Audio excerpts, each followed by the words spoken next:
Last year his immune system was so bad that he ended up with pneumonia. He had fluid overload in his lung, and it just got to be so bad that he coded, and he died.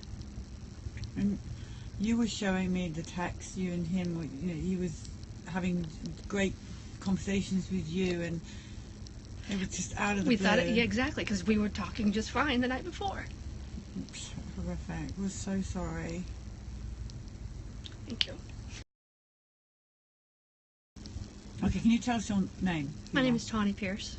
Okay, now you didn't expect to be interviewed by us today, did No. you? You were just taking Came your daughter. in, right, we came in for adjustment, her regular adjustment, and saw the bus here, and I know I've been watching some interviews that they have playing on a loop in there as we get our adjustments done weekly, so.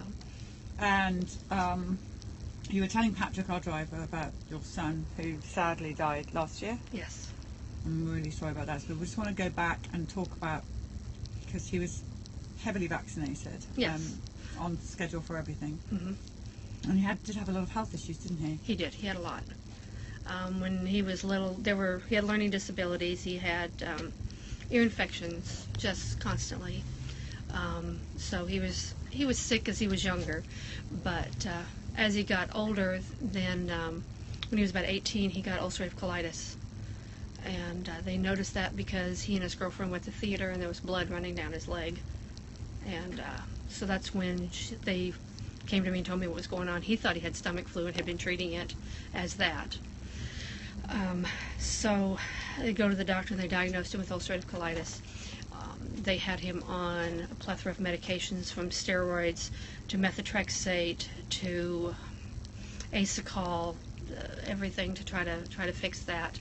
I had asked the doctor if he thought it was diet related or anything like that, and they told me no.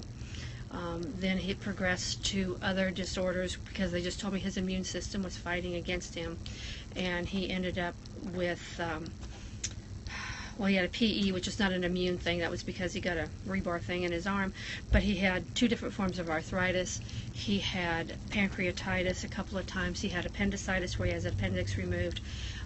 He had skin rashes, and he had a rash on his bum that they had biopsied and could not figure out what it was. They could not treat it, tried multiple medications, could not.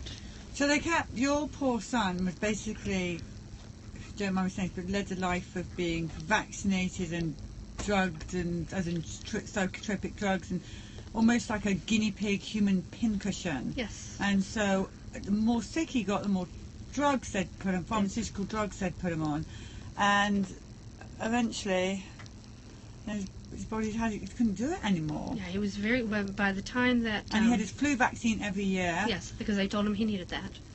Your doctor told him he needed that, yeah. Because of his ongoing because of illness, his immune system, right, his compromised immune system. They said he needed his flu and his... I honestly don't remember if he got his pneumonia vaccine or not, but I'm sure if they recommended it that he got it, but I know he got his flu vaccines. But I don't know if it would do anything. I know he's got a daughter that I know she's received all of her vaccines, but she has a lot of learning disabilities right now as well. And so he has a daughter? He has 2 daughters. Did you see them? Yeah, they were out here this summer. Okay, that's great. And you've got a beautiful daughter here. I don't think wants to be on camera, so I'm not going to put her. And she...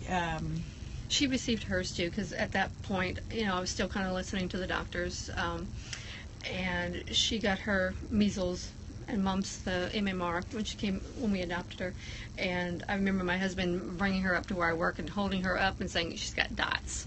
What do I do?" And the normal recommendation is the Tylenol and the Motrin. But thankfully, with her, we never had any other issues at this point. But I also don't get them their flu vaccines. They haven't had their vaccines in 5 or 6 years probably. I'm not doing it anymore. It's not worth it.